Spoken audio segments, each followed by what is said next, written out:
Praise the Lord. Hi, praise the Lord. நான் இப்போது ஒரு காட்டுப்பகுதியில் ஒரு அடர்ந்த ஒரு காடுகள் மரங்கள் நிறைஞ்ச இடங்கள்ல இருக்கிறேன்.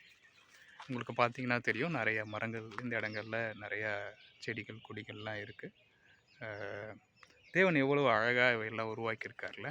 நம்ம வாழ்க்கையில் நம்ம பாதுகாக்கப்படணுன்றதுக்காகவும் நமக்கு பயன் தரணுன்றதுக்காகவும் it's produce oxygen, right? So அதற்காக தேவன் எவ்வளோ அழகாக நமக்கு இதெல்லாம் உருவாக்கி கொடுத்துருக்கிறார். அப்படிப்பட்ட தேவனை தான் நம்ம வணங்குறோம்னு நினைக்கும் போது, அவரை தெரிந்து கொண்டோம், அவர் நம்மளை தெரிந்து கொண்டார் அப்படின்னும் போது அது ரொம்ப நமக்கு சந்தோஷமாக இருக்குது. தேவனுடைய நாமம் மகிமைப்படட்டும். வேதத்தில் ஆதியிலே தேவன் வானத்தையும் பூமியும் உண்டாக்கினார் அப்படின்னு சொல்லிட்டு, அதுக்கப்புறம் இந்த நிறையா மரம் செடிகள் கொடிகள் எல்லாம் உண்டாக்கினார்.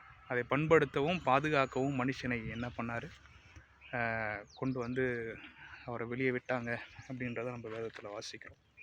ஸோ நம்ம பாதுகாக்கப்பட வேண்டிய இந்த பூமி அப்படி தான் இருக்குது.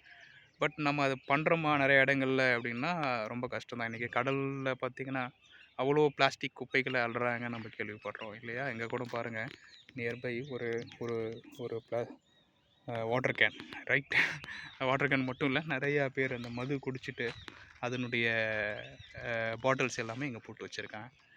ஸோ நம்ம போகிற இடங்களில் சுற்றுச்சூழலை நம்ம பாதுகாக்கணும். இன்கேஸ் நம்ம யாரும் இப்போது விவசாயம் பெருசாக பண்ணுற மாதிரி இல்லைன்னாலும், நம்ம ஐடி துறையில் மற்ற இடங்களில் வேலை செஞ்சாலும், இந்த மாதிரி வெளியே போகும்போது நிறைய இடங்கள் போகும்போது இந்த வாட்டர் பாட்டில்ஸோ இந்த பிளாஸ்டிக்கோ அந்த மாதிரி ஐட்டங்களை நம்ம சுற்றுச்சூழலை மாசுபடுத்துகிற மாதிரி போடாமல் இதை வச்செல்லாம் பாதுகாக்கிற அளவுக்கு நம்ம போடணும்னு நம்ம முயற்சி பண்ணணும். ஓகேவா? தேங்க்யூ.